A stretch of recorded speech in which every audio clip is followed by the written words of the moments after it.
আজকে আপনাদেরকে বলবো দারিদ্র যোগ নিয়ে। কেউ জন্মালো, দরিদ্র পরিবারে জন্মালো, চেষ্টা করলো জীবনে কিছু করার, কর্ম করলো, প্রচেষ্টা করলো, কিন্তু সে ফল পাচ্ছে না। সে কিছুতেই ধনবান হতে পারছে না। সে অর্থের কামনা করছে, ঋণে জড়িয়ে যাচ্ছে।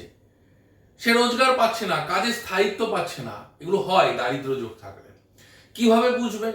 যদি দেখা যায় কারোর কুণ্ডলিতে একটাই ঘরের মধ্যে রবি এবং শুক্র বসে আছে, কিন্তু শুধু রবি শুক্রতেই দারিদ্র যোগ হয় না, রবি শুক্র নির্দিষ্ট ডিগ্রিতে থাকলে দারিদ্র যোগ হয়।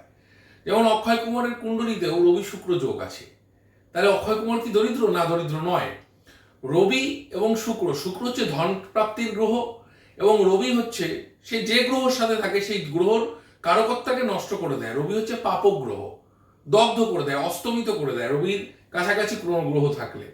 তাই রবির কাছাকাছি শুক্র থাকলে, শুক্র হচ্ছে ধন, সুখ, সম্পদ, প্রেম, বিবাহ, তাই সেই জায়গাটাকে রবি পুড়িয়ে দিচ্ছে, নষ্ট করে দিচ্ছে। সেক্ষেত্রে কিন্তু দারিদ্র যোগ তৈরি হতে পারে। আর কি কি ক্ষেত্রে হতে পারে? যদি দেখা যায় কারোর কুণ্ডলিতে থার্ড হাউস, ফোর্থ হাউস, এই দুটো হাউস সাথে রাহু, কেতু এবং শনি পীড়িত হয়ে তাদের একটা কানেকশন তৈরি হচ্ছে, তাদের একটা অবস্থানগত সমস্যা তৈরি হচ্ছে। থার্ড হাউস কি? থার্ড হাউস আমার পরিবেশ, ফোর্থ হাউস আমার বাস্তু, গৃহ।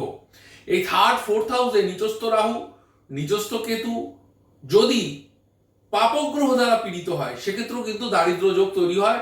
বাড়িতে ফিনান্সিয়াল সমস্যা আসে, আর্থিক সমস্যা আসে। এবার প্রশ্ন হচ্ছে, দারিদ্র যোগ কি কাটানো যায়? হ্যাঁ, কাটানো যায়। তা আগে বলি, দারিদ্র যোগকে কাটাতে পারে একটাই গ্রহ।